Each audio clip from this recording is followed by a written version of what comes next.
Now, the gender system undergirds the competitive performance categories.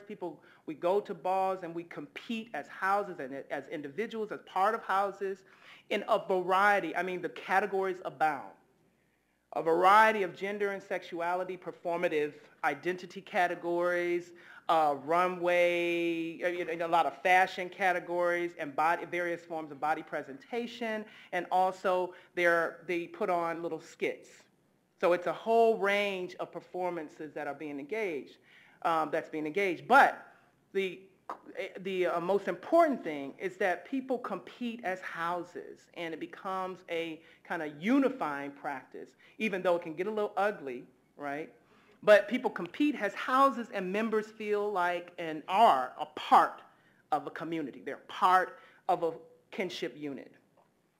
Okay, so butches are transgender men, or F to M, at various stages of gender reassignment, or masculine lesbian, or female appearing as male regardless of sexual orientation. I have a little problem with the limits for women, or female-bodied men and women in this gender system. And women who are biologically born females, who are or gay or straight identified or queer, and men, biologically born males who live as men and are straight identified or not gay identified. Now, in my line of work, we see gender as open, as transformative. Sex is not gender, gender is not sex, it's not fixed. So therefore, this system will change, right, as people configure new ways of identifying themselves and pushing against the kind of ubiquity of the male-female, man-woman, straight-gay binary, right? Gender identification and sexuality is very fluid within the ballroom community. Now, just because people identify a certain way outside of the ballroom community where these categories don't have the same kind of meaning, you see, this community creates its own meaning around gender, but it negotiates because it knows that outside of the community, people don't understand all that. So they got to do the thing that people understand. They have to be legible within the larger society, but then they can be fluid within this formation because this formation has a different set of meanings. Now, why is this important for one aspect or one dimension, one important dimension of ballroom that's important for an intervention is the kinship structure. There are no balls without houses. There are no houses without balls. These are mutually constitutive domains, inextricably linked, right? Houses provide what I call the social support, the kinship labor, right? They put on balls. You compete in balls as members of houses, but they provide the kinship labor oftentimes for many young black LGBT who do not experience the level of kin with their biological families because of their gender and sexual identification.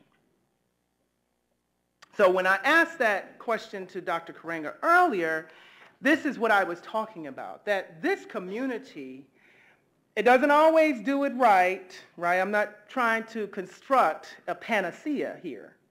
But what I'm saying is that this community has the structure, and the ballroom has been around for more than 40, 50 years. It's been around for a very long time.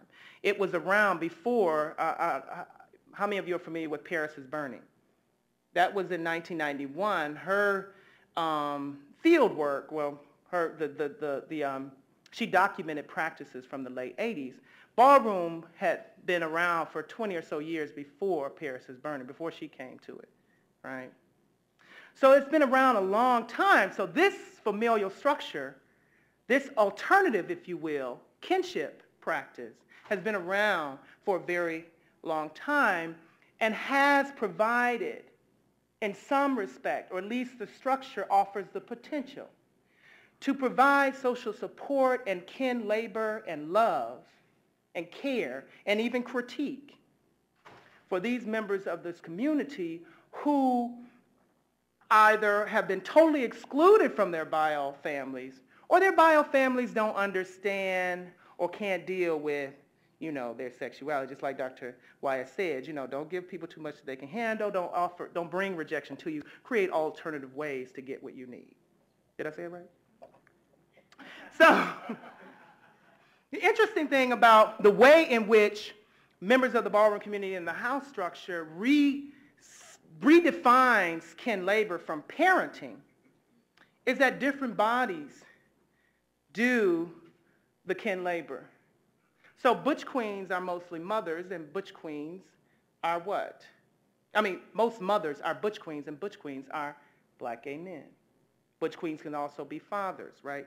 Butches can also be fathers, and butches are transgender men, bio-female, but living as men, right? Femme queens are mothers. And I might add, transgender women and transgender men, particularly transgender women, are very respected within the ballroom community in ways in which they are not outside of the ballroom community. The ballroom community has been a place of refuge to some measure, not perfect, to some measure, for transgender men and women. And transgender women, femme queens, are mothers, right? Now femme queens can't be fathers. There are limits that I critique in my larger work. So they don't totally break from gender and sexual norms. Ooh, I pressed the wrong button. Oh no, what am I doing? Okay, okay. So I've talked about that. Now, what are the possibilities, right? What are the possibilities? Well, the possibilities are that, one, HIV research, there's a need in HIV research to examine structures and functions of family and kinship. Dominant discourses of family tend to promote a heteronormative familial structure based on biologized and fixed gender roles: mother, bio-woman, bio-female, bio-woman, mother, nurturer. Bio-man, bio-male man is the head of the household, right? Those tend to be, and we know that those are ideal. Oftentimes that is not how things actually work. But too many of our black LGBT members of the community are ostracized or oppressed within their bio families. Black LGBT people are too often oppressed within or excluded from bio families. I argue that kinship captures how black LGBT revise and create alternative familial structures designed to perform the kin cultural labor that their bio families are either unable or unwilling to do. So what happens, what kinds of potential HIV/AIDS prevention work that can happen within the kinship structure? There are a whole range of things that happen in other dimensions of the ballroom community, like prevention balls and messaging through prevention, through balls and performance. But to focus on the kinship, a lot of the kids, and in ballroom, the other thing, ballroom, age is not about how long you've been on this earth. Age is about how long you've been in the community or the prestige that you have in the community. So when I was a member of the ballroom community, and I was in my 30s then, my house mother was in her 20s, but my house mother was older than me in the ballroom community because she had been, she, we use it interchangeably, had been in the community longer. So that is someone, a parent is someone that you can connect to actually work with and help and train to do prevention within the house. Because for the children, the members of the house, they will go to her or him before they go to their biological parents about issues concerning their sexuality, issues concerning hormonal therapy, issues concerning sex, romance, career issues, right? Negotiating, what does it mean to be black LGBT in the world, being able to get guidance from someone who is also black LGBT in the world, okay? And that person has prestige in the community. So some of the community-based organizations that have conducted or that have been doing work with the ballroom community have connected with parents in houses. They have realized that the alternative kinship structure, the familial structure within ballroom, is a great site for prevention in the community because it's so central to the community. Okay.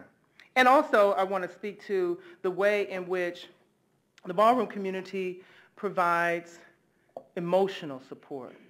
The trauma of HIV infection that is sometimes associated with HIV infection.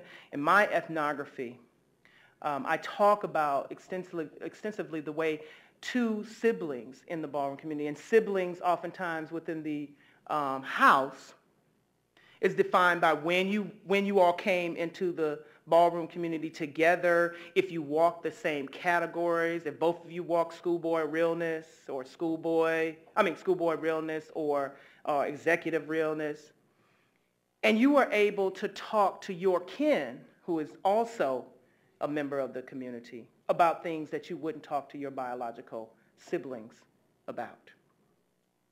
So they provide emotional support, and I have an extensive discussion about two HIV-positive men. Unfortunately, one of them passed away, but two HIV-positive ballroom community members who worked together, who would provide treatment for one another, who made sure that they took each other's made sure that they took meds, made sure that they went to their doctor's appointments. And both of them had partners, and their partners were both negative, and really could not understand the kind of emotional work that needed to be done around HIV positivity, right? So they really kind of provided treatment and support, social support for one another.